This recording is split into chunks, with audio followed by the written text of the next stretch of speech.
আলহামদুলিল্লাহ ভালো আছি। আপনি কেমন আছেন ইমাম সাহেব? আলহামদুলিল্লাহ, মহান আল্লাহ পাক রব্বুল আলমিনের অশেষ রহমতে আমি অনেক ভালো আছি। ইমাম সাহেব, আমি কিন্তু আপনারা খুঁজতেছিলাম, একটা জরুরি কথা আছে।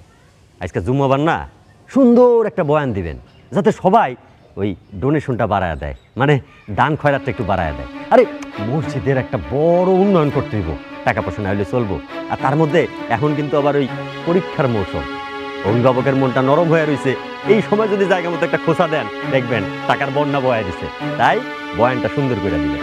সভাপতি সাহেব, আপনি কোনো চিন্তা করবেন না, আমি আমার সাধ্যমতো অবশ্যই চেষ্টা করব। শুধু চেষ্টা না, আপনাকে জান দিয়ে দিতে হবে। আরে বোঝেন না কেন? আপনার এই ইমামের পোস্টের লাইগা আমার কাছে কত হুজুর বলছে আপনি জানেন? আমি সবাইরে বাদ দিয়ে আপনারে নিছি। কি লেগে নিছি? যে আপনি সেরকম ফিডব্যাক দিবেন। ফিডব্যাক দিতেই তো ভাই, নাইলে আপনার আমি কেমনে পালুম কন? সভাপতি সাহেব, আমি জানি আপনি অনেক বড় মনের মানুষ, এজন্য তো আমার পরিবার আর আমি এখন আপনাদের দয়ায় বেঁচে আছি। কিন্তু সভাপতি সাহেব, আমার তো একটা অনুরোধ ছিল আপনার কাছে। কি করবেন কোন না ইমাম সাহেব, কিছু লাগবো? আসলে সভাপতি সাহেব, আমার পরিবার, আমার বউ বাচ্চা আছে, আপনি যদি আমার বেতনটা একটু বাড়িয়ে দিতেন তাহলে আমার খুব উপকার হতো। কি কয় হুজুর? এই মুহূর্তে তো বেতন বাড়ানো সম্ভব না।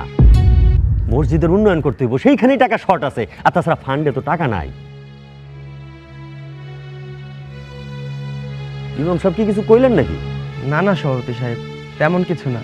ঠিক আছে, আপনি আপনার সুযোগ সুবিধা অনুযায়ী আমার বেতনটা বাড়িয়ে দিন। আচ্ছা আমি দেখুন নে, আপনি এখন বয়ান শুরু করেন, আমি উজুটা করে আসি। আয়।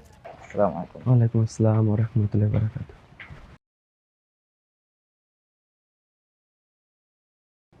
মনোযোগ দিয়ে পড়, সামনে পরীক্ষা।